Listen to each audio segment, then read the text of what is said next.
Siege mode deploying. Locking onto target. Fire!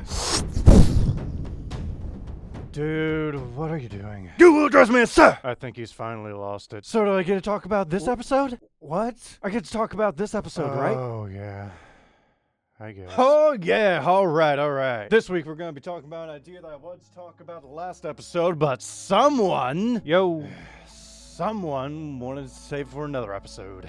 Yep. Today we're going to be exploring the idea of putting a deployable plasma siege cannon into Robocraft, supporting your allies from afar while blowing your enemies away to smithereens. Now I wanted to make this another big, bad endgame gun with 300 CPU taking up a massive portion of your robot, but let's show some of the lower levels some love at 100 CPU. Larger than your average gun, but certainly not in the range of a mega. The plasma siege cannon would work in two modes, being sieged and unsieged. Right-click your mouse and siege mode is activated with a large reduction to your max speed and acceleration. Not taking away all movement like Awesome Soul's Guardian leg, click here at the end or below, but after 3 to 4 seconds of deploying, you can use the plasma siege cannon to its full potential. Unsieged mode would fire like a normal gun, with rather slow shots like the flat cannon, but it explodes when it hits the ground or a robot. Siege mode could work in two possible different ways. The first way siege mode controls being aimable by normal means. Your vision will be slightly scoped and a large circle will show where the shots are going to land. The arc could also be shown, making it easier to aim your shots or get the miracle shot on an air unit. The shots are fired in an upward arcing direction and come back down from the sky upon the enemy. Once you left click, shots with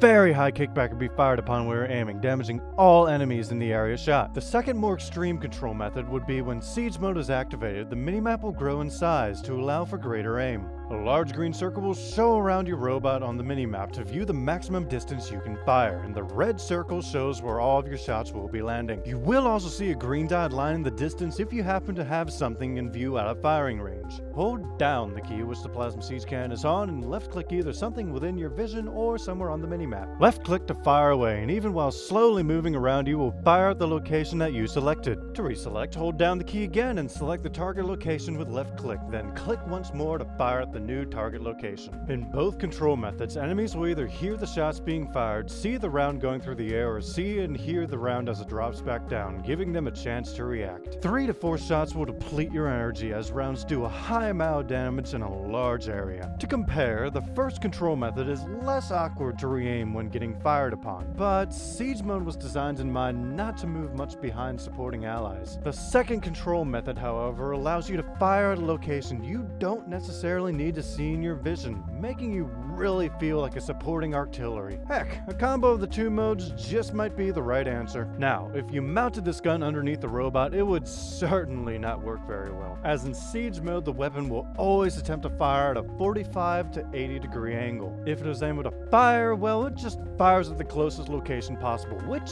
very might well be the ground below you. Not that it would damage you, that'd just be messed up. It would be difficult for any air units to use this gun as well, mainly due to your thrust suddenly taking a hit, but also due to the massive kickback and weight of the guns. So, what do you think of adding plasma siege cannons into Robocraft? Unsieged, it certainly would not be the star of the show, but sieged up and ready to go, it could really do a lot of work to break up those stalemates. Cave systems would most certainly be the weak point of this robot, as any overhead would cause the rounds to impact the ceiling inside or outside the cave. Anyway guys, share any of your ideas in any game and it just might turn into the next episode. Thanks for joining me for a bit of thinking outside the box, and see you next time.